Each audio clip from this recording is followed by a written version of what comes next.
જે ઈમાનદારીની ખોટી મોટી વાતો કરે છે એ આમ આદમી પાર્ટીના ગુજરાતના તમામ નેતાઓએ પણ પ્રેસ કોન્ફરન્સ કરીને આની સ્પષ્ટતા કરવી જોઈએ, આનો હિસાબ આપવો જોઈએ કે તમે અન્ય રાજ્યોમાંથી રૂપિયા ગુજરાતની અંદર લઈ આવો છો તો ગુજરાતના રૂપિયા પણ આ રીતે તમે બીજા રાજ્યોમાં તમારા કાળા કરતૂતો માટે તમે લઈ જશો કે કેમ, આની પણ તમારે ખાતરી આપવી પડશે। ગુજરાતમાં સ્થાનિક સ્વરાજની ચૂંટણીના કારણે રાજકીય માહોલ ગરમાયેલો છે અને એમાં પાછું સુરતમાંથી હવાલા કૌભાંડ સામે આવ્યું અને એમાંય આમ આદમી પાર્ટીનું નામ સામે આવતા રાજકીય માહોલ વધુ ગરમાયો છે।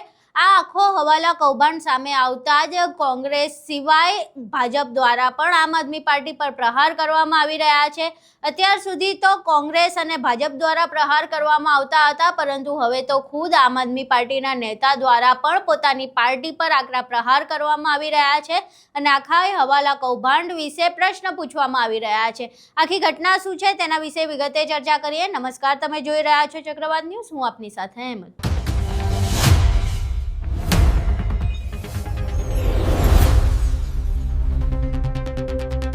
સુરતમાંથી આમ આદમી પાર્ટી દ્વારા કરવામાં આવતો હવાલા કૌભાંડનો ઘટસ્ફોટ થયો છે અને તેના છેડા દિલ્હી સુધી અડ્યા છે।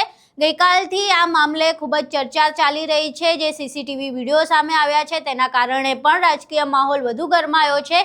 એવામાં અત્યાર સુધીમાં ભાજપના નેતાઓ અને કોંગ્રેસના નેતાઓ દ્વારા આ મામલે આકરા પ્રહાર કરવામાં આવી રહ્યા હતા આમ આદમી પાર્ટી પર, પરંતુ હવે ખુદ આમ આદમી પાર્ટીના નેતા એવા પરેશ ગોસ્વામી દ્વારા પોતાની જ પાર્ટી પર પ્રશ્નો ઊભા કરવામાં આવ્યા છે અને આખા હવાલા કૌભાંડ વિશે જે પ્રતિક્રિયા છે એ ઓફિશિયલ પ્રતિક્રિયા માંગવામાં આવી છે કે આખા હવાલા કૌભાંડ શું છે અને તેમાં આમ આદમી પાર્ટીએ સક્રિયતાથી પોતાની પ્રતિક્રિયા આપવી જોઈએ, જેના કારણે તેના દ્વારા હવાલા કૌભાંડ કરવામાં આવ્યું છે કે કેમ તેનો ઘટસ્ફોટ થાય। અહીં સાંભળીએ પરેશ ગોસ્વામીએ પોતાની જ પાર્ટી પર પ્રહાર કરતા શું કહ્યું। આપણા ભારત દેશની અંદર એક જૂની કહેવત છે કે બગલ મેં છુરી ઓર મુખ મેં રામ, કાંઈક આવી જ વાત આમ આદમી પાર્ટીની સામે આવી છે। મને જાહેર સમાચારોના માધ્યમથી એક મેસેજ મળ્યો છે કે કોઈ બીજા રાજ્યમાંથી આમ આદમી પાર્ટીના નેતાઓએ ગુજરાતના આમ આદમી પાર્ટીના નેતાઓને હવાલા મારફતે એટલે કે આંગળીયા મારફતે રૂપિયા ટ્રાન્સફર કર્યા છે અને આ રૂપિયાની જે રકમ છે એ ખૂબ મોટી બતાવવામાં આવી રહી છે। ત્યારે આમ આદમી પાર્ટી જે ઈમાનદારીની વાતો કરે છે, આ ઈમાનદારીની વાતો ઉપર એક સવાલ ઉભો થાય છે કે આજે જે દુનિયાભરની અંદર જે ઈમાનદારીની વાતોને બણગા ફૂંકતી પાર્ટીના નેતાઓ છે ગુજરાતની અંદર પડીકા લેતા પકડાયા છે, જે સ્પષ્ટ થયું છે, જેના સીસીટીવી ફૂટેજ પણ ઘણી જગ્યાએ વાયરલ થયા છે। ત્યારે હું આપને સવાલ કરું છું કે આમ આદમી પાર્ટીને જે પણ આ રૂપિયા મોકલવામાં આવ્યા છે એ રૂપિયા પહેલા તો કોના છે જેની તપાસ થવી જોઈએ। એ રૂપિયા દિલ્હીની સામાન્ય જનતાના મજૂરના છે અથવા તો એ રૂપિયા છે પંજાબના કિસાનોના રૂપિયા છે, કેમ કે પંજાબના કિસાનો છે એ પણ દિવસ રાત પોતાના ખેતરમાં મહેનત કરી પરસેવો પાડી અને ઉત્પાદન લઈને પૈસા કમાઈ રહ્યા છે। એ એની જનતાના જે પંજાબના ખેડૂતોના રૂપિયા તો નથી ને, એ પણ તપાસ થવી જોઈએ। અથવા તો આ રૂપિયા છે કોઈ દેશ વિરોધી પ્રવૃત્તિ કરતા હોય એવા કોઈ સંગઠનોના છે કે નહીં, આની તપાસ થવી ખૂબ જરૂરી છે। અને ખાસ કરીને આમ આદમી પાર્ટી છે જે ઈમાનદારીની ખોટી મોટી વાતો કરે છે, એ આમ આદમી પાર્ટીના ગુજરાતના તમામ નેતાઓએ પણ પ્રેસ કોન્ફરન્સ કરીને આની સ્પષ્ટતા કરવી જોઈએ, આનો હિસાબ આપવો જોઈએ કે આ રૂપિયા ક્યાંથી આવ્યા અને કોને આપવાના હતા અને આ રૂપિયા છે એ લીગલ છે કે અનલીગલ છે, એ તમામ વસ્તુ ઉપર આજે ગુજરાતની જનતા છે જવાબ માંગી રહી છે।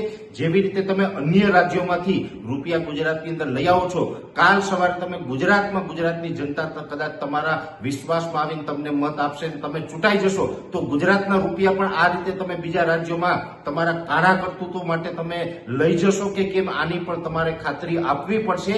એટલે આમ આદમી પાર્ટી અત્યારે આ જવાબ આપવો ખૂબ જરૂરી છે અને આની તપાસ પણ થવી જોઈએ કે આમ આદમી પાર્ટીને આવડી મોટી રકમના પડીકા છે એ કોણીએ મોકલ્યા છે અને આ રૂપિયા આવે છે ક્યાંથી, આ ખૂબ મહત્વનો અત્યારે મુદ્દો છે। તો હું આશા રાખું છું કે આમ આદમી પાર્ટીના તમામ જે ગુજરાતના નેતાઓ છે, આ નેતા છે એ આ પૈસાનું જે હવાલા કાંડ થઈ રહ્યો છે, આ હવાલા કાંડ વિશેનો ચોક્કસથી ટૂંક સમયની અંદર જવાબ આપે એવી મારી અપેક્ષા છે।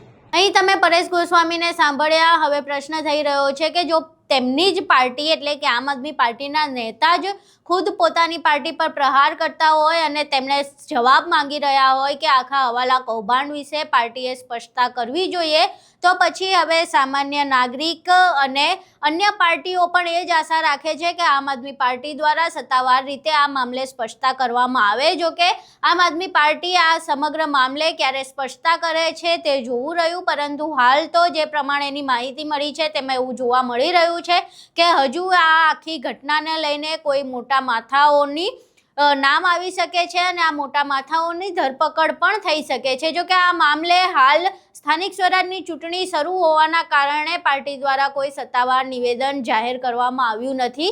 સભાઓ કરવામાં આવી રહી છે આમ આદમી પાર્ટીના દિગ્ગજ નેતાઓ દ્વારા, પરંતુ તેમાં પણ આ વાતને લઈને કોઈ ઉલ્લેખ કરવામાં આવી નથી રહ્યો. એટલે હવે જોવું રહ્યું કે પાર્ટી દ્વારા આ મામલે ક્યારે સ્પષ્ટતા કરવામાં આવે છે અને આ હવાલા કૌભાંડમાં હજુ કેવા પત્તા ખુલે છે અને કેવા મોટા માથાના નામ સામે આવે છે. આખી ઘટના જાણ્યા બાદ, પરેશ ગોસ્વામીને સાંભળ્યા બાદ તમારું આખા હવાલા કાંડ મામલે શું માનવું છે તેના વિશે તમારા મંતવ્યો અમને કોમેન્ટ બોક્સમાં જરૂર જણાવજો. વિડીયો પસંદ આવ્યો હોય તો વિડીયોને લાઇક કરજો, શેર કરજો અને અમારી ચેનલને સબસ્ક્રાઇબ કરવાનું ભૂલશો નહીં. નમસ્કાર.